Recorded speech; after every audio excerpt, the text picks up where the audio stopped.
श्री शिवाय नमस्तुभ्यं। हर हर महादेव। आप सभी भक्तों का दिन शुभ एवं मंगलमय हो। प्रिय श्रोताओं, आज शिव पुराण की कथा का 12वां दिन है। हम एक ऐसे समय में जी रहे हैं जहां हर कोई कुछ न कुछ बोल रहा है, कभी सोशल मीडिया पर, कभी बहस में, तो कभी जीवन की बेचैनी में। शब्दों का शोर इतना है कि आत्मा की आवाज दब चुकी है, परंतु शिव जी कुछ नहीं कहते। वह मौन रहते हैं, क्योंकि उनका मौन ही उनका उत्तर है, उनकी शक्ति है, उनका प्रेम है। और शिव जी का मौन हमें सिखाता है, जब संसार बोलता है तब साधक को सुनना होता है भीतर की बातों को। शिव पुराण की कथा भी ऐसा ही मौन है, जो उसकी ऊपरी चहल पहल से दूर अंतर्मन में उतरता है और वहाँ शांति, स्पष्टता और शिव जी को जागृत करता है। तो आइए आज प्रार्थना के साथ आज के अध्याय का शुभारंभ करते हैं। हे शांत मूर्ति शिव, जब हमारे जीवन में बहुत कुछ अनकहा है, तो हमें आपकी तरह मौन में समाधान खोजने का साहस दीजिए। हमें दिखाइए कि शांति केवल बाहर नहीं, भीतर पनपती है। आपकी कथा सुनते सुनते हमें भी कुछ बोलना नहीं, बल्कि कुछ समझना सीख जाएं। यही हमारी प्रार्थना है। हर हर महादेव। अब सुनिए आज का अध्याय।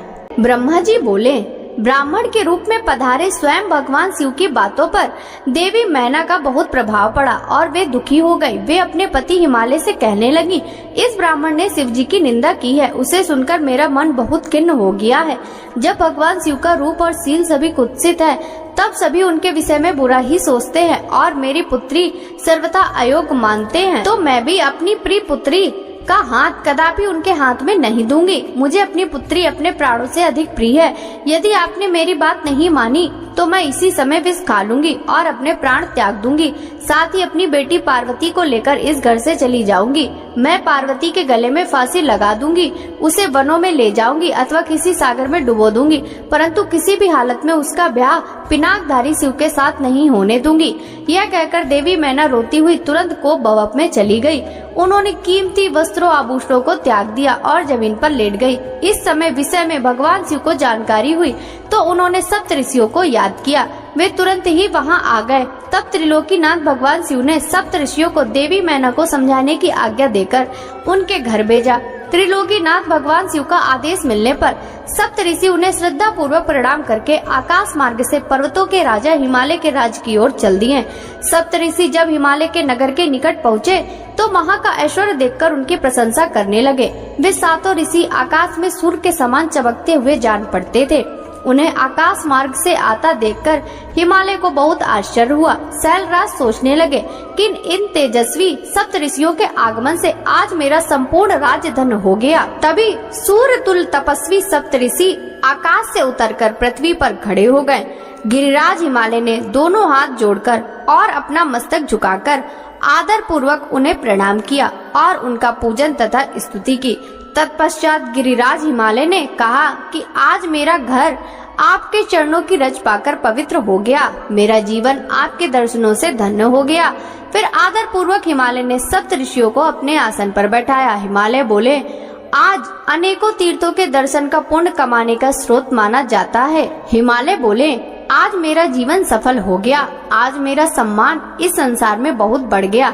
जिस प्रकार अनेकों तीर्थों के दर्शनों को पुण्य कमाने का स्रोत माना जाता है, उसी प्रकार आज मैं भी पवित्र तीर्थों के समान वंदनीय हो गया हूँ। हे ऋषि गणों, आप साक्षात भगवान विष्णु के समान हैं। आपने हम दीनों के घर की शोभा बढ़ा दी। आज मैं स्वयं को संसार का सबसे महत्वपूर्ण व्यक्ति मान रहा हूँ। यद्यपि मैं एक तुच्छ अदना समान सा मनुष्य हूँ, फिर भी मेरे योग्य कोई सेवा हो तो मुझे अवश्य बताइए। आपका कार्य करके मुझे हार्दिक प्रसन्नता होगी। सप्त ऋषि कहने लगे, हे शैलराज, भगवान शिव इस संपूर्ण जगत के पिता हैं। वे निर्गुण और निराकार हैं। वे सर्वज्ञ हैं। वे ही परम परमात्मा हैं। वे ही सर्वेश्वर हैं। वे ही इस जगत आदि का अंत है। आप भली भांति त्रिलोकीनाथ भगवान शिव के विषय में सब कुछ जानते ही हैं। वे भक्त वत्सल और सदा ही अपने भक्तों के अधीन हैं। तुम्हारी परम पुत्री देवी पार्वती ने भगवान शिव को अपनी कठोर तपस्या से प्रसन्न करके अपना मनवांछित वर प्राप्त कर लिया है। उन्होंने प्रभु शिव को पति रूप में पाने का वर प्राप्त किया है। जिस प्रकार भगवान शिव को इस जगत का पिता माना जाता है, उसी प्रकार शिवा जगत की माता कही जाती हैं। अतः आप अपनी कन्या पार्वती का विवाह महात्मा शिव शंकर से कर दीजिए। ऐसा कर कर आपका जन्म सफल हो जाएगा और आप गुरुओं के भी गुरु बन जाएंगे। सप्तऋषियों के ऐसे वचन सुनकर हिमालय बोले, हे महर्षियों, मेरे अहोभाग्य जो आपने मुझे इस योग्य समझकर मुझसे यह बात कही। सच कहूँ तो मेरी हार्दिक इच्छा भी यही है कि मेरी पुत्री का विवाह भगवान शिव के साथ ही हो, परंतु एक परेशानी यह है कि कुछ दिनों पूर्व एक ब्राह्मण देवता हमारे घर पधारे। उन्होंने भक्त वत्सल भगवान शिव के विषय में अनेक उल्टी सीधी बातें की। उस वैष्णव ब्राह्मण ने शिव जी की घोर निंदा की, उन्हें अमंगलकारी बताया। ये बातें सुनकर मेरी पत्नी देवी मैना की बुद्धि पलट गई है, उनका समस्त ज्ञान भ्रष्ट हो गया है। अब वे अपनी पुत्री का विवाह परम योगी रुद्रदेव से कदापि नहीं करना चाहती। हे सप्तऋषियों, वे जिद कर करके बैठी हैं कि वे अपनी पुत्री पार्वती का विवाह भगवान शिव से नहीं करेंगी। इसलिए वे लड़ झगड़ कर सभी आभूषणों तथा राजसी वस्त्रों को त्याग कर कोप भवन में जाकर लेट गई हैं। मेरे बहुत समझाने पर भी वे कुछ नहीं समझ रही हैं। आपसे सच सच अपने दिल की इच्छा कहूँ तो उन वैष्णव ब्राह्मण की बातें सुनकर अब मैं भी नहीं चाहता कि मेरी पुत्री का विवाह शिव जी से हो। नारद, इस प्रकार भगवान शिव की माया से मोहित होकर गिरिराज हिमालय ने ये सब बातें कही और कहकर चुप हो गए। तब सप्त ऋषियों ने कोप भवन में लेटी हुई देवी मैना को समझाने के लिए अरुंधति को भेजा। अपने पति की आज्ञा पाकर देवी अरुंधति उस कोप भवन में पहुंची, जहां देवी मैना रुष्ट होकर पृथ्वी पर लेटी हुई थी और पार्वती के पास ही बैठकर उन्हें समझा रही थी। साध्वी अरुंधति बड़े ही मधुर स्वर में बोली, देवी मैना उठिए, मैं अरुंधति और सप्तऋषि तुम्हारे घर पधारे हैं। देवी अरुंधति को वहां अपने कक्ष में देखकर देवी मैना उठकर बैठ गई और साक्षात लक्ष्मी के समान उन परम तेजस्वी को देखकर उनके चरणों में सिर कर रखकर बोली, आज हमारे घर में ब्रह्मा जी की पुत्र वधू और महर्षि वशिष्ठ की पत्नी अरुंधति सहित सप्त ऋषियों ने पधार कर हमें किस पुण्य का फल दिया है। आपके आने से हमारा कुल धन्य हो गया। मैं आपसे यह जानना चाहती हूँ कि आपके इस तरह आने का क्या उद्देश्य है। देवी मैना के ऐसा कहने पर देवी अरुंधति मुस्कुराई और उन्हें समझाकर कोप भवन से बाहर उस स्थान पर ले आई जहाँ सप्त ऋषियों सहित गिरिराज हिमालय बैठे हुए थे।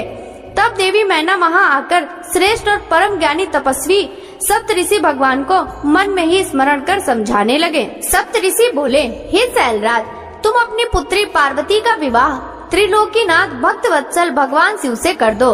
वे तो सर्वेश्वर हैं, वे कभी भी किसी से याचना नहीं करते। जगत की रचना के स्रोत ब्रह्मा जी ने तारकासुर को यह वरदान दिया कि केवल शिव पुत्र के हाथों ही उसका वध होगा। इस समय तारकासुर के कारण तीनों लोकों में हाहाकार मचा हुआ है। उसने देवराज इन सहित सभी देवताओं को स्वर्ग से निकाल दिया। साथ ही वह निर्दोष लोगों का भी शत्रु बन बैठा है। साधु और ऋषि मुनियों का यह यज्ञ नहीं होने देता तथा उनकी पूजा उपासना को तारकासुर के सैनिक समय समय पर नष्ट कर देते हैं। उन्होंने सभी के जीवन को कष्टकारी बना रखा है। इस संसार में व्याप्त बुराइयों और दुष्प्रवृत्तियों के विनाश के लिए संहारक रुद्रदेव का पुत्र ही सबसे उपयुक्त है। उस वीर और बलवान पुत्र की प्राप्ति आवश्यक है कि भगवान शिव विवाह कर ले। इसलिए ब्रह्मा जी ने भगवान शिव से विवाह की प्रार्थना की। यह सर्वविदित है कि भगवान शिव परम योगी है और विवाह के लिए उत्सुक नहीं है। तुम्हारी पुत्री पार्वती ने भगवान शंकर की कठोर तपस्या करके शिव को अपना पति बनाने के लिए वर प्राप्त किया था। यही कारण है कि महादेव जी देवी पार्वती का पाणी ग्रहण करना चाहते हैं। सप्त ऋषियों की यह बात सुनकर हिमालय विनय पूर्वक बोले, हे ऋषिगण, आपकी बातें सही है, परंतु जहाँ तक मैं जानता हूँ कि शिव जी के पास तो न रहने के लिए घर है, न ही कोई राते रिश्तेदार है और न ही बंधु बांधव हैं। उनके पास कोई राजपाट भी नहीं है और न ही वे ऐश्वर्य और विलासता का जीवन ही जीते हैं। आप वेद विधाता ब्रह्मा जी के पुत्र हैं, इसलिए मैं आपका आदर और सम्मान करता हूँ। आप परम ज्ञानी हैं और यह जानते हैं कि जो पिता काम मोह भय तथा लोभ के कारण अपनी कन्या का विवाह अयोग्य वर से कर देते हैं, वे मरने के बाद नरक के भागी होते हैं। इसलिए मैं ऐसा कोई भी कार्य नहीं करना चाहता जिससे मैं नरक का भागी बनूं। मैं अपनी प्रिय पुत्री पार्वती का विवाह स्वेच्छा से कभी भी शूलपाणी शिव के साथ नहीं करूँगा। यही मेरा और मेरी पत्नी मैना दोनों का फैसला है। हे महर्षियों, आप परम ज्ञानी और समझदार हैं, इसलिए हमारे लिए उचित विधान को बताकर हमें कृतार्थ करें। ब्रह्मा जी बोले, हे नारद, हिमालय के कहे वचनों को सुनकर महर्षि वशिष्ठ बोले, हे शैलराज, भगवान शंकर इस संपूर्ण जगत के पिता हैं और देवी पार्वती इस जगत की जननी है। शास्त्रों की जानकारी रखने वाला उत्तम मनुष्य वेदों में बताए गए 3 प्रकार के वचनों को जानता है। पहला वचन सुनते ही बड़ा प्रिय लगता है, परंतु वास्तविकता में यह असत्य और अहितकारी होता है। इस प्रकार का कथन हमारा शत्रु ही कह सकता है। दूसरा वचन सुनने में अच्छा नहीं लगता, परंतु उसका परिणाम सुखकारी होता है। तीसरा वचन सुनने में अमृत के समान लगता है तथा वह परिणामतः हित करने वाला होता है। इस प्रकार नीति शास्त्र में किसी बात को कहने के 3 प्रकार बताए गए हैं। आप तीनों प्रकार में किस तरह का वचन सुनना चाहते हैं, मैं आपकी इच्छा अनुसार ही बात करूंगा। भगवान शंकर सभी देवताओं के स्वामी हैं। उनके पास दिखावटी संपत्ति नहीं है। वे महान योगी और सदैव ज्ञान के महासागर में डूबे रहते हैं। वे ही सबके ईश्वर है। गृहस्थ पुरुष राज और संपत्ति के स्वामी मनुष्य को ही अपनी पुत्री का वर चुनता है। ऐसा न करके यदि वह किसी दीनहीन को अपनी कन्या बहा दे तो उसे कन्या के वध का पाप लगता है। शैलराज, आप शिव स्वरूप को जानते ही नहीं है। धनपति कुबेर आपका सेवक है। कुबेर को यहाँ धन की कौन सी कमी है? जो स्वयं सारे संसार की उत्पत्ति और पालन संहार करते हैं, उन्हें भोजन की भला क्या कमी हो सकती है? ब्रह्मा, विष्णु और रुद्रदेव सभी भगवान शिव का ही रूप है। शिव जी से प्रकट हुई प्रकृति अपने अंश से 3 प्रकार की मूर्तियों को धारण करती है। उन्होंने मुख से सरस्वती, वक्ष स्थल से लक्ष्मी और अपने तेज से पार्वती को प्रकट किया है। भला उन्हें कैसा दुख हो सकता है? तुम्हारी कन्या तो कल्प कल्प में उनकी पत्नी होती रही है और होती रहेगी। अपनी कन्या सदा शिव को अर्पण कर दो। तुम्हारी कन्या के तपस्या करते समय देवताओं की प्रार्थना पर सदा शिव तुम्हारी कन्या के समीप पहुंचकर उन्हें उनका मनवांछित फल प्रदान कर चुके हैं। तुम्हारी पुत्री पार्वती के कहे अनुसार शिव जी तुमसे तुम्हारी कन्या का हाथ मांगने के लिए तुम्हारे घर 2 बार पधारे, पर तुमने उन्हें नहीं पहचान सके। वे नटराज और ब्राह्मण वेशधारी शिव ही जे थे जो तुम्हारी कन्या का हाथ मांगने आए थे, परंतु तुमने उन्हें मना कर दिया था। यही तुम्हारा दुर्भाग्य नहीं है तो क्या है? अब यदि तुमने प्रेम से शिव जी को अपनी कन्या का दान न किया तो भगवान शंकर बलपूर्वक ही तुम्हारी कन्या से विवाह कर लेंगे। शैलेंद्र, यह बात अगर आप ठीक से नहीं समझोगे तो आपका अस्तित्व ही समाप्त हो जाएगा। आपको शायद यह ज्ञात नहीं कि पूर्व में देवी शिवा ने ही प्रजापति दक्ष की पत्नी के गर्भ से जन्म लिया था और सती के नाम से प्रसिद्ध हुई थी। उन्होंने कठोर तपस्या करके भक्त वत्सल भगवान शिव को वरदान स्वरूप पति के रूप में प्राप्त किया था, परंतु पिता दक्ष द्वारा आयोजित महायज्ञ में अपने पति त्रिलोकीनाथ भगवान शिव की अवहेलना व निंदा होते देखकर उन्होंने स्वेच्छा से अपने शरीर को त्याग दिया था। वही साक्षात जगदम्बा इस समय आपकी पत्नी मैना के गर्भ से प्रकट हुई हैं और कल्याणमयी भगवान शिव को जन्म जन्मांतर की भांति पति रूप में प्राप्त करना चाहती हैं। अतः गिरिराज हिमालय, आप स्वयं अपनी इच्छा से अपनी पुत्री का हाथ महादेव जी के हाथों में सौंप दीजिए। इन दोनों का साथ जगत के लिए मंगलकारी है। शैलराज, यदि आप स्वेच्छा से शिव जी व देवी पार्वती का विवाह नहीं करेंगे तो पार्वती स्वयं अपने आराध्य भगवान शिव के धाम कैलाश पर्वत पर चली जाएंगी। आपकी प्रिय पुत्री पार्वती की इच्छा का सम्मान करते हुए भगवान शिव स्वयं आपसे पार्वती का हाथ मांगने के लिए वेश बदलकर आपके घर आए थे, परंतु आपने उनको नहीं पहचाना और अपनी कन्या देने से इनकार कर दिया। आपके शिखर पर तपस्या के लिए पधारे भगवान शिव की देवी पार्वती ने जब सेवा की थी तो भी उनके इस निर्णय में आप उनके साथ थे। आपकी आज्ञा प्राप्त करके ही देवी पार्वती भगवान शिव को पति रूप में प्राप्त करने की इच्छा लेकर तपस्या करने हेतु वन में गई थी। उनके इस प्रण और कार्य को आपने सराहा था। आज फिर ऐसा क्या हो गया कि आप अपने ही वचनों से पीछे हट रहे हैं? भगवान शिव ने देवताओं की प्रार्थना स्वीकार करके हम सप्त ऋषियों और देवी अरुंधति को आपके पास भेजा है। इसलिए हम आपको यह समझाने आए हैं कि आप पार्वती जी का हाथ भगवान शिव के हाथों में दे दे। ऐसा कहकर आपको बहुत आनंद मिलेगा। भगवान शिव ने तपस्या के पश्चात प्रसन्न होकर देवी पार्वती को यह वरदान दिया कि वे उनकी पत्नी हो। भगवान शिव परमेश्वर हैं। उनकी वाणी कदापि असत्य नहीं हो सकती। उनका वरदान अवश्य सिद्ध होगा। इसलिए हम सप्त ऋषि आपसे यह अनुरोध कर रहे हैं कि आप इस विवाह हेतु प्रसन्नता पूर्वक अपनी स्वीकृति प्रदान करें। ऐसा करके आप अपने परिवार का ही नहीं समस्त मानव और देवताओं का कल्याण करेंगे। ब्रह्मा जी बोले, हे नारद, कुल की रक्षा करने के लिए किसी एक का त्याग कर देना ही नीति शास्त्र कहलाता है।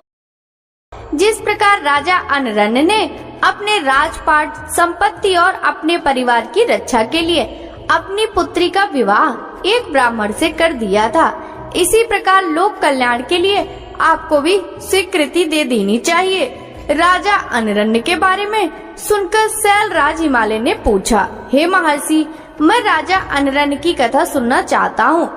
गिरिराज हिमालय के ऐसे वचन सुनकर मुनि वशिष्ठ बोले, हे पर्वतराज, महाराजा मनु की 14वीं संतान इंद्रा सावर्णी के वंश में ही राजा अनरन्य का जन्म हुआ था। वे भगवान शिव के परम भक्त थे।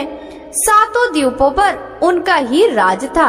राजा अनरन्य ने भृगु मुनि को अपना आचार्य बनाकर 100 यज्ञ पूर्ण कराए थे। राजा अनरन्य की 5 रानियां, 100 पुत्र व एक साक्षात लक्ष्मी स्वरूपा परम सुंदरी कन्या थी, जिसका नाम पद्मा था। पद्मा इकलौती पुत्री होने के कारण बहुत लाडली थी। राजा अनरन और उनकी 5 रानियां पद्मा को बहुत प्यार करते थे।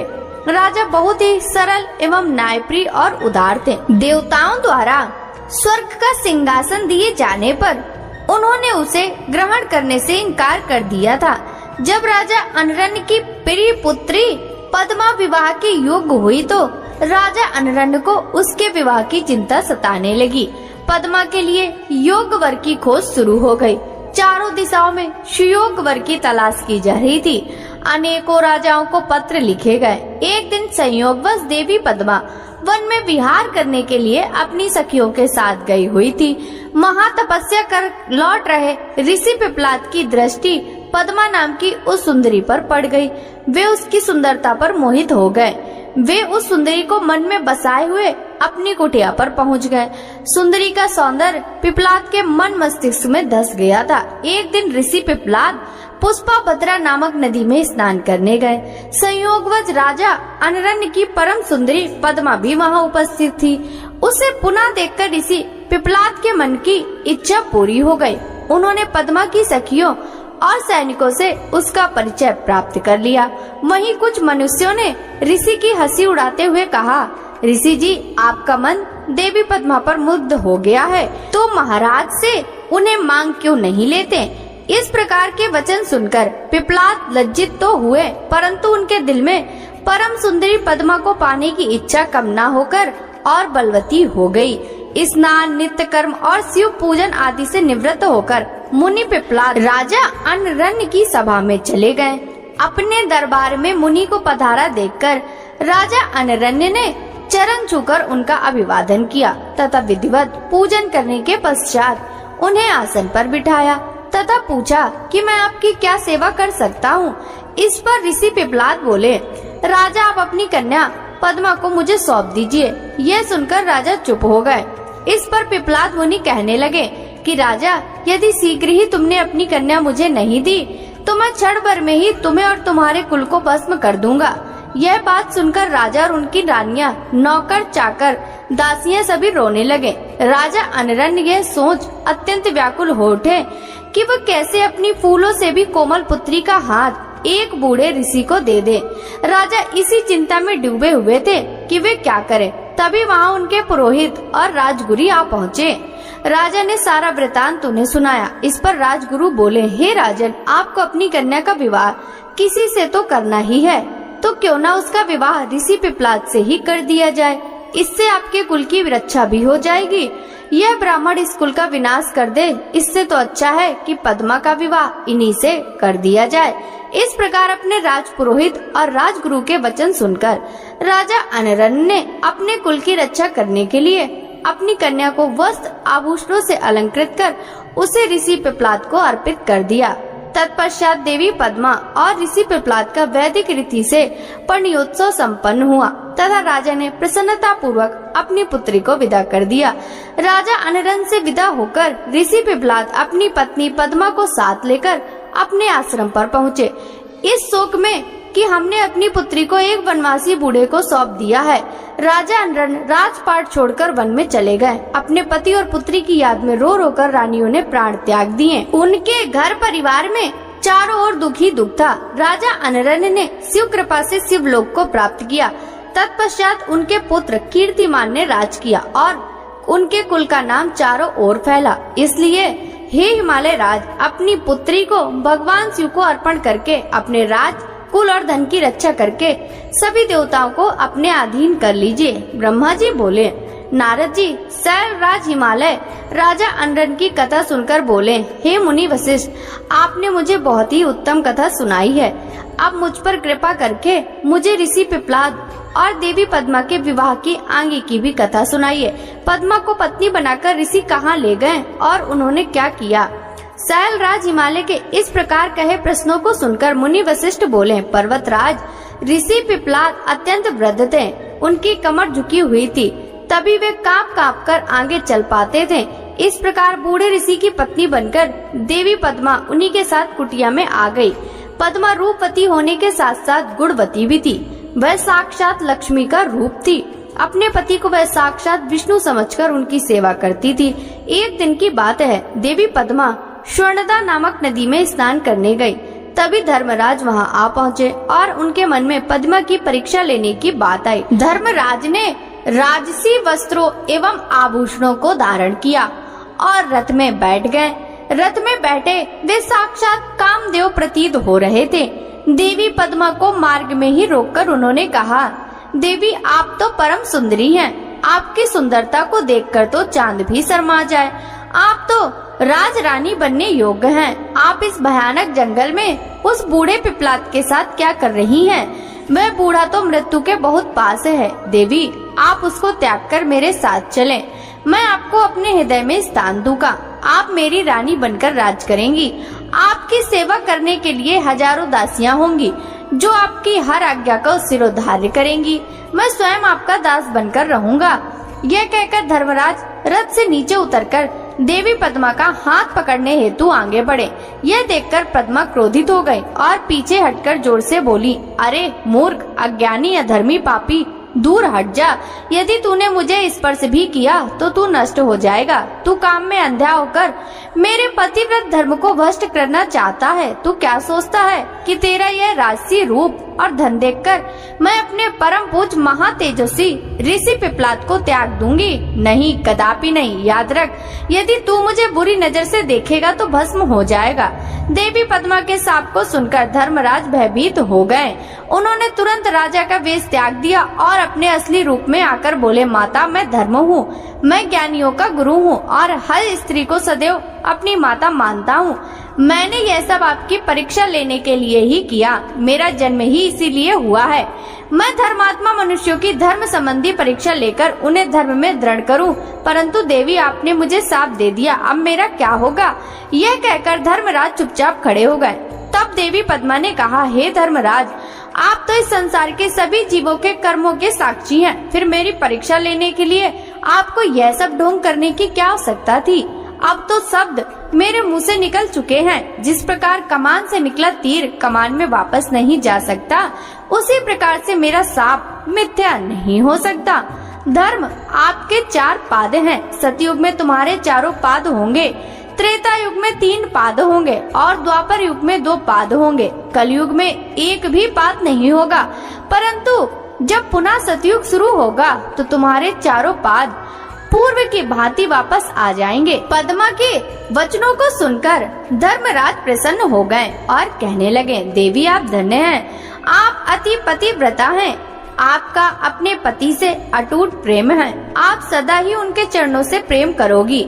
मैं आपके पतिव्रत धर्म से प्रसन्न होकर आपको वरदान देता हूँ कि आपके पति जवान हो जाएं तथा उनकी जवानी स्थिर रहे।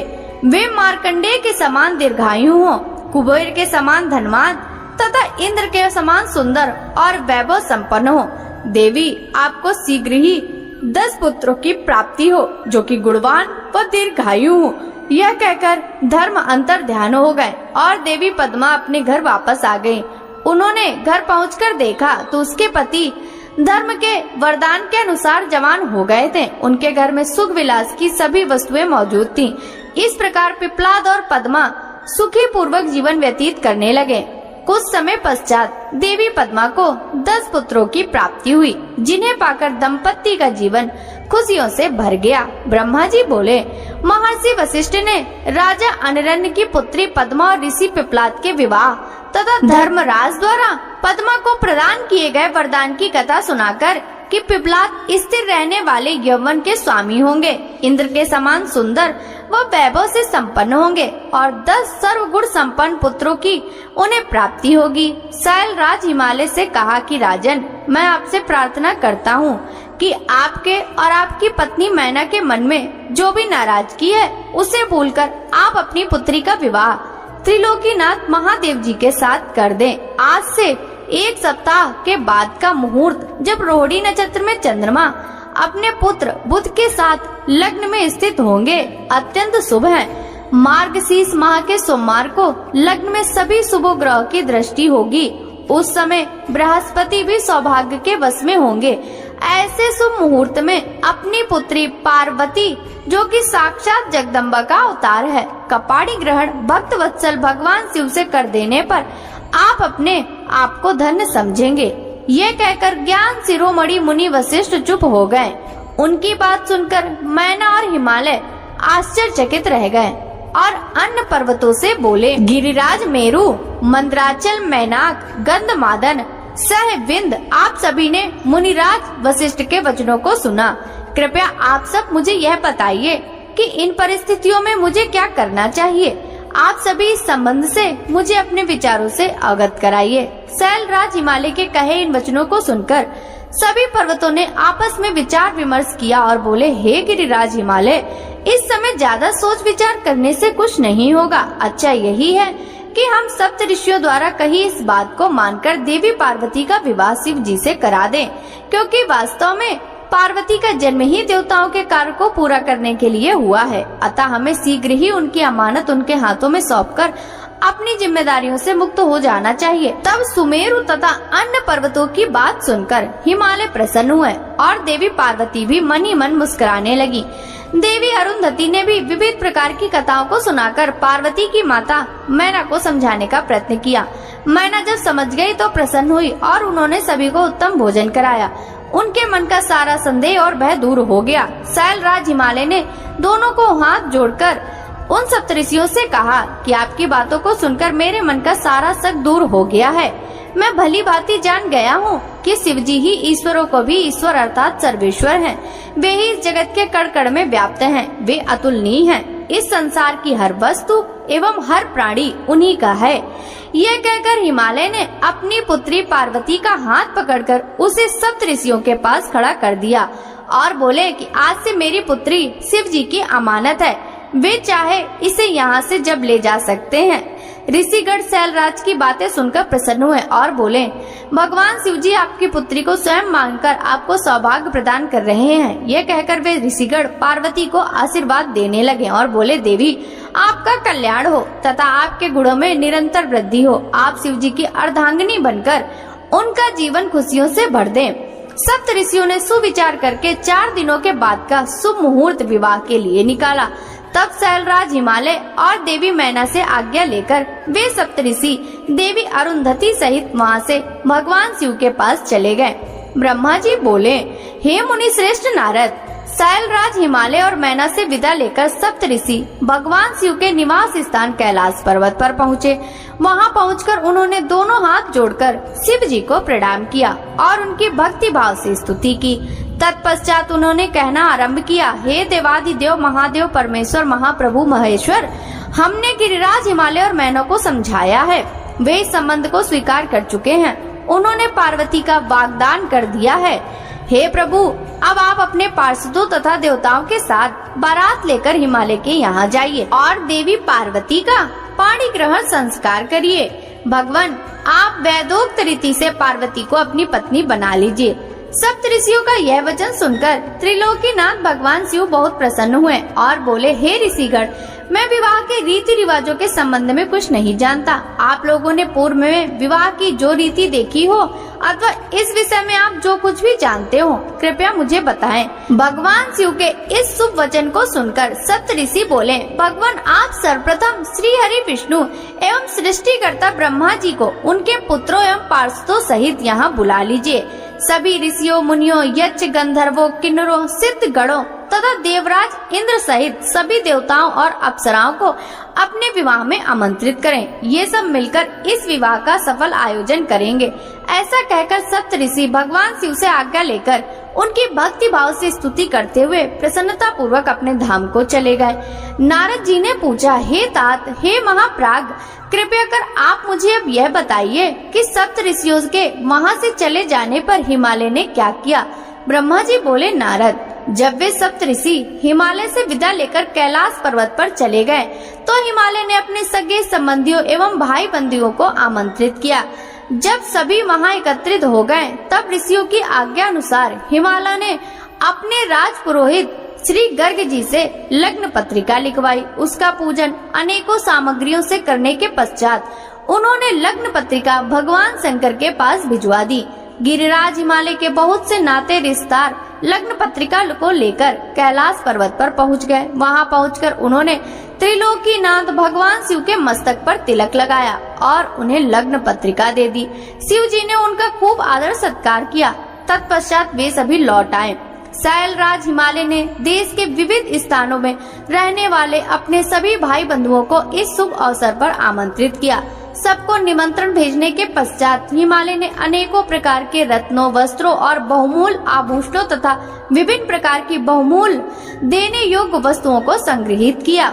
तत्पश्चात उन्होंने विभिन्न प्रकार की खाद्य सामग्री, चावल, आटा, गुड़, शक्कर, दूध, दही, घी, मक्खन, मिठाइयाँ तथा पकवान आदि एकत्र किए ताकि बारात का उत्तम रीति से आदर सत्कार किया जा सके। सभी खाद्य वस्तुओं को बनाने के लिए अनेकों हलवाई लगा दिए। चारों ओर उत्तम वातावरण था। शुभ मुहूर्त में गिरिराज हिमालय ने मांगलिक कार्यों का सुबह आरंभ किया। घर की स्त्रियां मंगल गीत गाने लगी। हर जगह उत्सव होने लगे।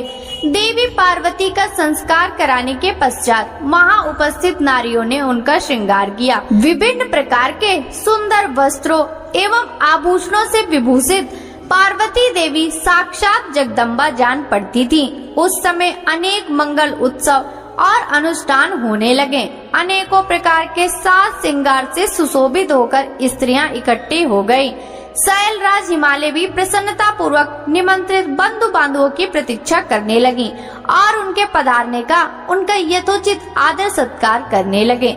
लोकोपचार रीतियां होने लगी। गिरिराज हिमालय द्वारा निमंत्रित सभी बंधु बांधव उनके निवास स्थान पर पधारने लगे। गिरिराज सुमेरु अपने साथ विभिन्न प्रकार की मड़ियां और महारत्नों को उपहार के रूप में लेकर आए।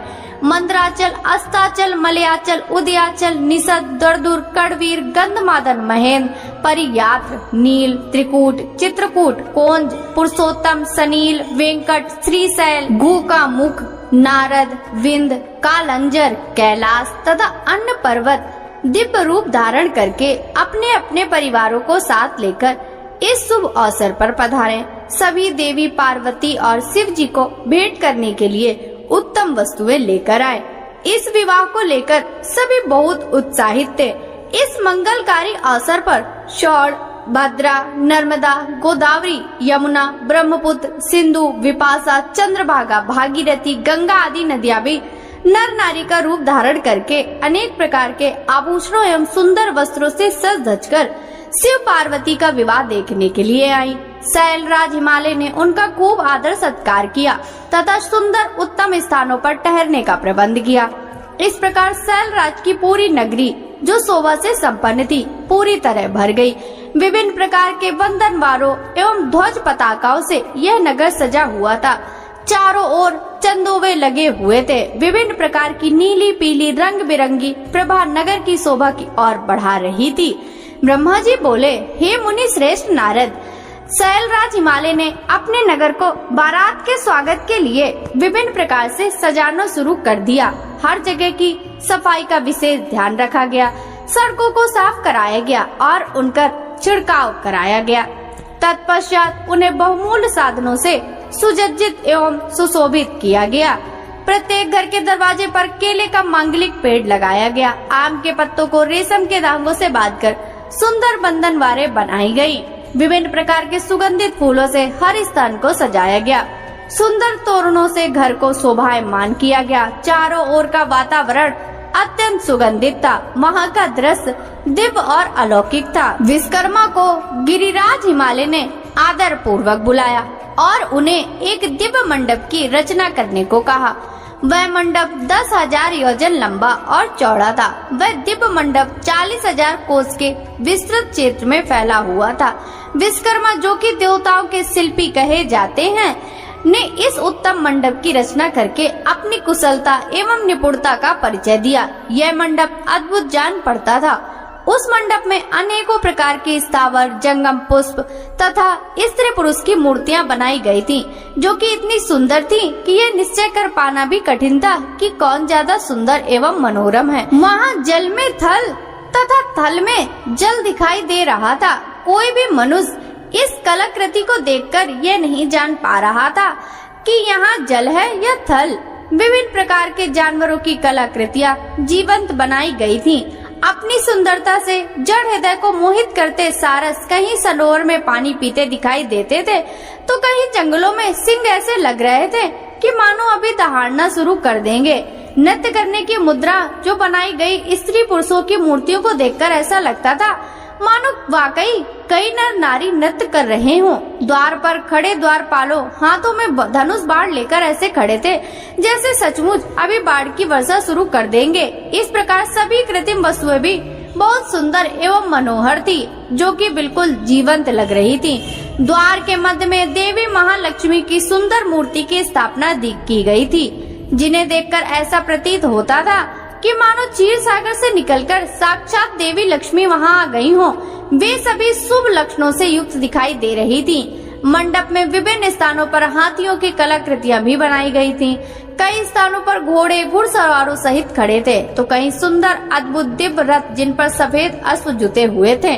मंडप के मुख्य द्वार पर नंदीश्वर, जो कि शिव जी की सवारी है, की मूर्ति बनाई गई थी, जो कि स्फटिक मणि के समान चमक रही थी। उसके ऊपर दिव्य पुष्पक विमान की रचना की गई थी, जिसे पल्लवों और सफेद चामरों से सजाया गया था।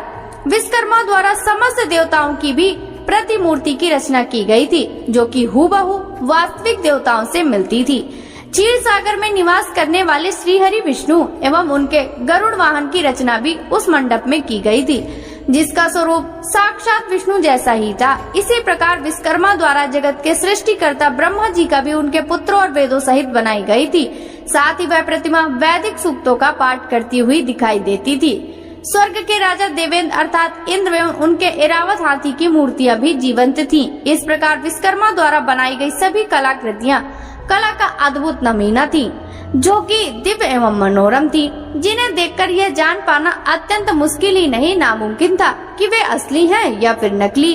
देवताओं के शिल्पी विश्वकर्मा द्वारा रचित यह दिव्य मंडप आश्चर्यों से युक्त एवं सभी को मोहित करने वाला था। तत्पश्चात शैलराज हिमालय की आज्ञा के अनुसार विश्वकर्मा ने देवताओं के रहने के लिए कृत्रिम लोकों का निर्माण किया, जो कि अद्भुत थे। साथ ही उनके बैठने के लिए दिव्य सिंहासनों की भी रचना की गई। ब्रह्मा जी के रहने के लिए विश्वकर्मा ने सत्यलोक की रचना की, जो दीप्ति से प्रकाशित हो रहा था। तत्पश्चात श्री हरु के लिए वैकुंठ का निर्माण किया। देवराज इंद्र के लिए समस्त ऐश्वर्यों से संपन्न दिव्य स्वर्गलोक की रचना की गई। अन्य देवताओं के लिए भी उन्होंने सुंदर एवं अद्भुत भवनों की रचना की। देवताओं के शिल्पी विश्वकर्मा ने पलक झपकते ही इस अद्भुत कार्य को मूर्त रूप दे दिया। सभी देवताओं के रहने हेतु उनके दिव्य लोकों जैसे कृत्रिम लोकों का निर्माण करने के पश्चात विश्वकर्मा ने भक्त वत्सल भगवान शिव के ठहरने के हेतु एक सुंदर मनोरम अद्भुत घर का निर्माण किया। यह भवन भगवान शिव कैलाश के स्थित धाम के अनुरूप ही था। यहाँ शिव चिन्ह शोभा पाता था। यह भवन परम उज्जवल दिव्य प्रभा पुंज से सुभाषित उत्तम एवं अद्भुत था। इस भवन की सभी ने बहुत प्रशंसा की, यहाँ तक कि स्वयं भगवान शिव भी उसे देखकर आश्चर्यचकित हो गए और विश्वकर्मा की इन रचनाओं को उन्होंने बहुत सराहा। विश्वकर्मा की यह रचना अद्भुत थी। इस प्रकार जब सुंदर एवं दिव्य मनोरम मंडप की रचना हो गई, तब सभी देवताओं के ठहरने के लिए यथा योग्य लोकों का निर्माण भी कर दिया गया। तो शैलराज हिमालय ने विश्वकर्मा को बहुत बहुत धन्यवाद दिया। तत्पश्चात हिमालय प्रसन्नता पूर्वक भगवान शिव के शुभागमन की प्रतीक्षा करने लगे। हे नारद, इस प्रकार मैंने वहाँ का सारा वृतांत तुम्हें सुना दिया। अब आप और क्या सुनना चाहते हैं? नारद जी बोले, हे महाप्राज्ञ, हे विधाता, आपको नमस्कार है। आपने अपने श्रीमुख से मुझे अमृत के समान दिव्य और अलौकिक कथा को सुनाया है। अब मैं भगवान चंद्रमौली के मंगलमय वैवाहिक जीवन का सार सुनना चाहता हूँ, जो कि समस्त पापों का नाश करने वाला है। भगवान, कृपया कर मुझे यह बताइए कि जब शैलराज हिमालय द्वारा भेजी गई लग्न पत्रिका महादेव जी को प्राप्त हुई तो महादेव जी ने क्या किया? प्रभु, इस अमृत कथा को सुनाने की कृपा कीजिए। ब्रह्मा जी बोले, हे मुनि श्रेष्ठ नारद, लग्न पत्रिका को पाकर भगवान शिव ने मन में ही बहुत हर्ष का अनुभव किया। लग्न पत्रिका लेकर आए शैलराज के बंधु बांधवों का उन्होंने यथा योग आदर सत्कार किया। तत्पश्चात उन्होंने उस लग्न पत्रिका को पढ़कर स्वीकार किया तथा लग्न पत्रिका लेकर आए हुए लोगों को आदर सम्मान से विदा किया। तब शिव जी प्रसन्नता पूर्वक सप्त ऋषियों से बोले कि हे मुनियों, आपने मेरे इस शुभ कार्य का संपादन किया है और मैंने इस विवाह हेतु अपनी स्वीकृति प्रदान कर दी है, अतः आप सभी मेरे विवाह में सादर आमंत्रित है। भगवान शिव के शुभ वचन सुनकर ऋषिगण बहुत प्रसन्न हुए और उनको आदर पूर्वक प्रणाम करके अपने धाम को चले गए। जब ऋषिगण कैलाश पर्वत से चले गए तब भक्त वत्सल भगवान शिव ने तुम्हारा स्मरण किया। तुम अपने सौभाग्य की प्रशंसा करते हुए तुरंत उनसे मिलने के लिए उनके धाम पहुंच गए। शिव जी के श्री चरणों में तुमने मस्तक झुकाकर प्रणाम किया और वहां हाथ जोड़कर खड़े हो गए। भगवान शिव बोले, हे नारद, तुम्हारे दिए गए उपदेश से प्रभावित होकर देवी पार्वती ने घोर तपस्या की और उससे प्रसन्न होकर मैंने उन्हें अपनी पत्नी बनाने का वरदान दे दिया है। पार्वती की भक्ति ने मुझे अपने वश में कर लिया है। अब मैं उनके साथ विवाह करूंगा। सप्तऋषियों ने शैलराज हिमालय को संतुष्ट कर इस विवाह की स्वीकृति प्राप्त कर ली है और हिमालय की ओर से लग्न पत्रिका भी आ चुकी है। आज से 7वें दिन मेरे विवाह का दिन सुनिश्चित हुआ है। इस अवसर पर महान उत्सव होगा, अतः तुम श्री हरि, ब्रह्मा और सब देवताओं, मुनियों और सिद्धों को मेरी ओर से निमंत्रण भेजो और उनसे कहो कि वे लोग उत्साह और प्रसन्नता पूर्वक सज धज कर अपने अपने परिवार के साथ सादर मेरे विवाह में पधारे। नारद, भगवान शिव की आज्ञा पाकर आपने हर जगह जाकर आदर पूर्वक सबको इस विवाह में पधारने का निमंत्रण दे दिया। तत्पश्चात भगवान शिव के पास आकर उनकी सारी जानकारी दे दी। भगवान शिव भी आदर पूर्वक सब देवताओं के पधारने की प्रतीक्षा करने लगे। भगवान शिव के सभी गण संपूर्ण दिशाओं में नाचने लगे। सभी ओर उत्सव होने लगा। निमंत्रण पाकर अति प्रसन्नता से सज धज कर भगवान श्री हरि विष्णु भी श्री लक्ष्मी और अपने दल बल को साथ लेकर कैलाश पर्वत पर जा पहुँचे। वहां पहुंचकर उन्होंने भक्ति भाव से भगवान शिव को प्रणाम किया और प्रभु की आज्ञा लेकर अपना स्थान ग्रहण किया। तत्पश्चात मैं भी सपत्नीक अपने पुत्रों सहित भगवान शिव के विवाह में सम्मिलित होने के लिए पहुंचा। भगवान शिव को प्रणाम करके मैंने भी वहां आसन ग्रहण कर लिया। इस प्रकार सब देवता, देवराज इंद्र आदि भी अपने अपने गणों एवं परिवारों के साथ सुंदर वस्त्रों और बहुमूल्य आभूषणों से शोभायमान होकर वहां पहुंच गए। सिद्ध, चारण, गंधर्व, ऋषि, मुनि सब सहर्ष विवाह में सम्मिलित होने के लिए कैलाश पर पहुंच गए। अप्सराएं नृत्य करने लगी और देव नारियां गीत गाने लगी। त्रिलोकीनाथ भगवान शिव ने स्वयं आगे बढ़कर सभी अतिथियों का सहर्ष आदर सत्कार किया। उस समय कैलाश पर्वत पर बहुत अनोखा और महान उत्सव होने लगा। सभी देवगण हर कार्य को कुशलता के साथ संपन्न कर रहे थे, मानो उनका अपना ही कार्य हो। प्रसन्नता पूर्वक सातों मातृकाएं शिव जी को आभूषण पहनाने लगी। लोकोचार रीतियां करके भगवान शिव की आज्ञा से श्री विष्णु आदि सभी देवता वर यात्रा अर्थात बारात ले जाने की तैयारी करने लगे। सातों माताओं ने भगवान शिव का श्रृंगार किया। उनके मस्तक पर तीसरा नेत्र मुकुट बन गया। चंद्रकला का तिलक लगाया गया। उनके गले में पड़े दोनों सांपों को उन्होंने और ऊंचा कर लिया और वे इस प्रकार प्रतीत होने लगे मानो सुंदर कुंडल हो। इसी प्रकार सभी अंगों पर सांप लिपट गए जो आभूषणों की सी शोभा देने लगे। सारे अंगों पर चिता की भस्म रमा दी गई। वह चंदन के समान चमक उठी। वस्त्र के स्थान पर सिंह तथा हाथी की खाल को उन्होंने ओढ़ लिया। इस प्रकार श्रृंगार से सुशोभित होकर भगवान शिव दूल्हा बनकर तैयार हो गए। उनके मुखमंडल पर जो आभा सुशोभित हो रही थी उसका वर्णन करना कठिन है। वे साक्षात ईश्वर हैं। तत्पश्चात समस्त देवता, यज्ञ, दानव, नाग, पक्षी, अप्सरा और महर्षि गण मिलकर भगवान शिव के पास गए और प्रसन्नता पूर्वक बोले, हे महादेव महेश्वर जी, अब आप देवी पार्वती को ब्याह लेने के लिए हम लोगों के साथ चलिए और हम पर कृपा कीजिए।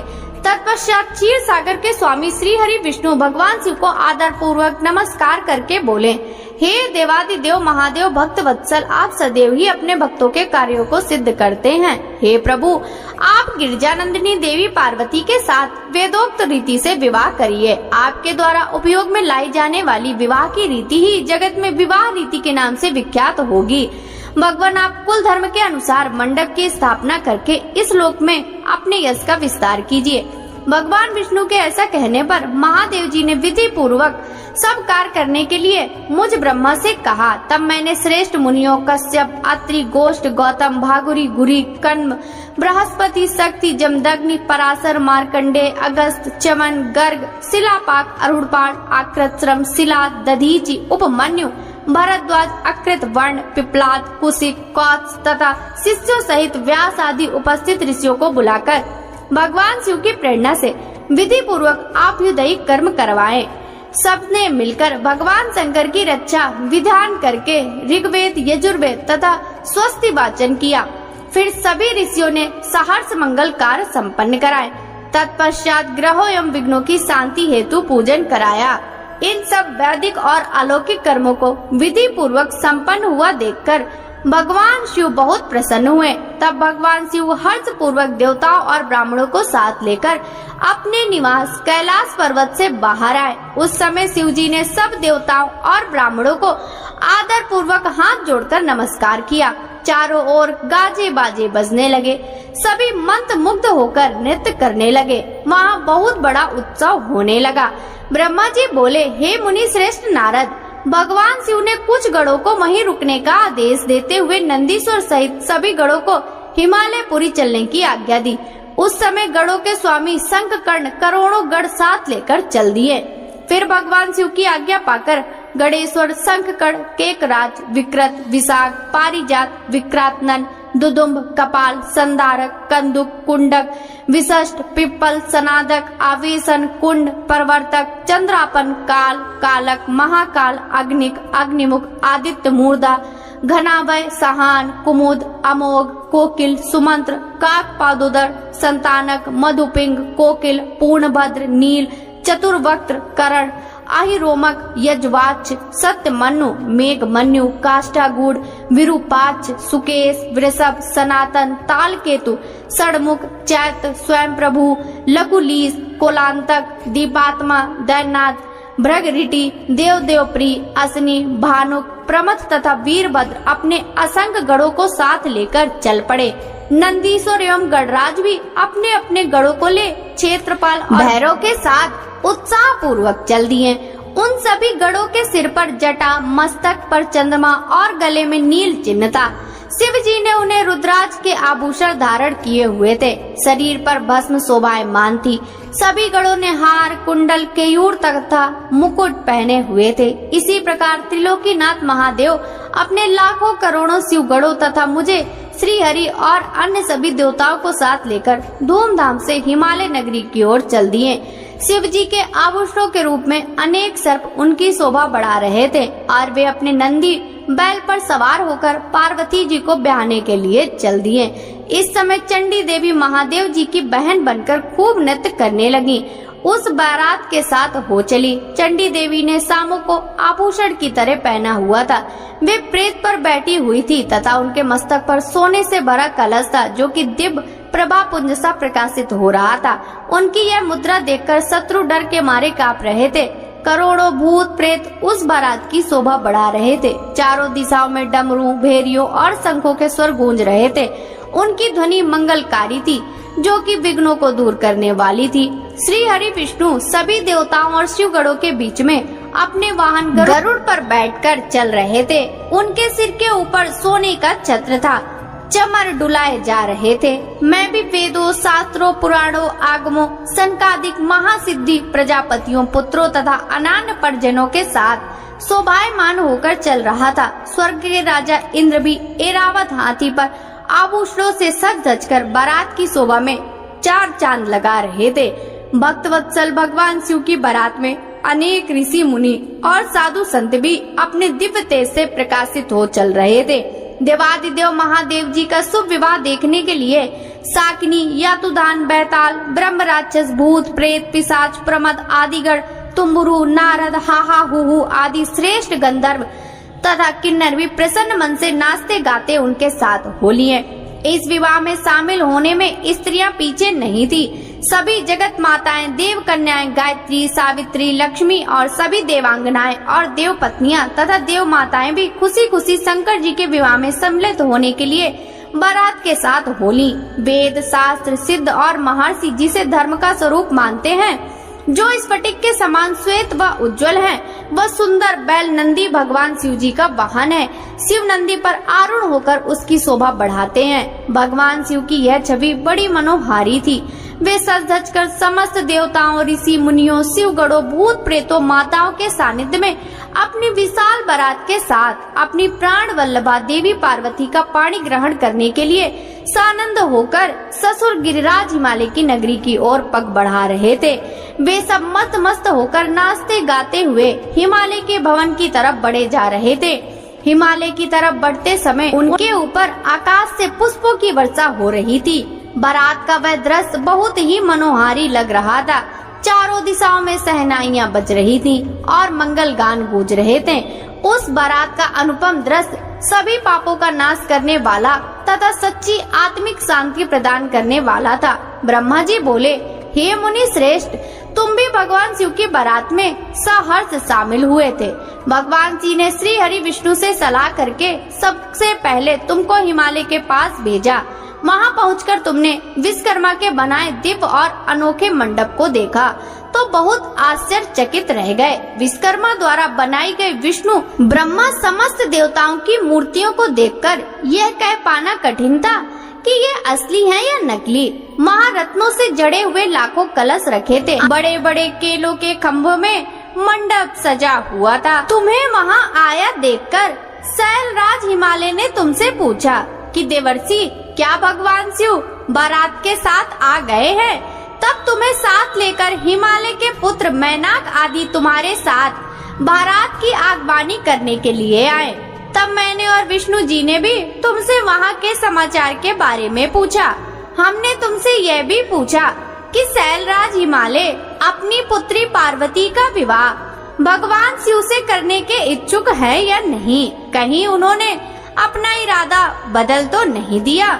यह प्रश्न सुनकर मुझे विष्णु जी और देवराज इंद्र को एकांत स्थान पर ले गए और वहां जाकर तुमने वहां के बारे में बताना शुरू किया। तुमने कहा कि हे देवताओं, शैलराज हिमालय ने शिल्पी विश्वकर्मा से एक अनोखे मंडप की रचना करवाई है, जिसमें आप सभी देवताओं के जीते जागते चित्र लगे हुए हैं। उन्हें देखकर तो मैं अपनी सुध-बुध ही खो बैठा था।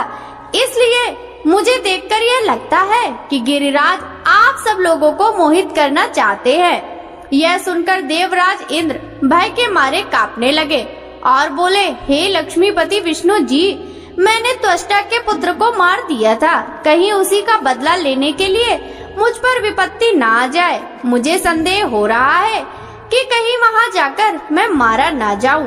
तब इंद्र के वचन सुनकर श्री हरि विष्णु बोले कि इंद्र, मुझे भी यही लगता है कि वह मूर्ख हिमालय हमसे बदला लेना चाहता है, क्योंकि मेरी आज्ञा से तुमने पर्वतों के पंखों को काट दिया था। शायद यह बात आज तक उन्हें याद है और वे हम सब पर विजय पाना चाहते हैं, परंतु हमें डरना नहीं चाहिए। हमारे साथ तो स्वयं महादेव जी हैं। भला फिर हमें कैसा भय? हमें इस प्रकार गुपचुप बातें करते देखकर भगवान शिव ने लौकिक गति से हमसे बात की और पूछा, देवताओं, क्या बात है? मुझे स्पष्ट बता दो, शैलराज हिमालय मुझसे अपनी पुत्री का विवाह करना चाहते हैं या नहीं? इस प्रकार यहाँ व्यर्थ बातें करते रहने से क्या लाभ? भगवान शिव के इन वचनों को सुनकर नारद तुम बोले, हे देवाधिदेव शिव जी, गिरिजा नंदिनी पार्वती से आपका विवाह तो निश्चित है। उसमें भला कोई विघ्न बाधा कैसे आ सकती है?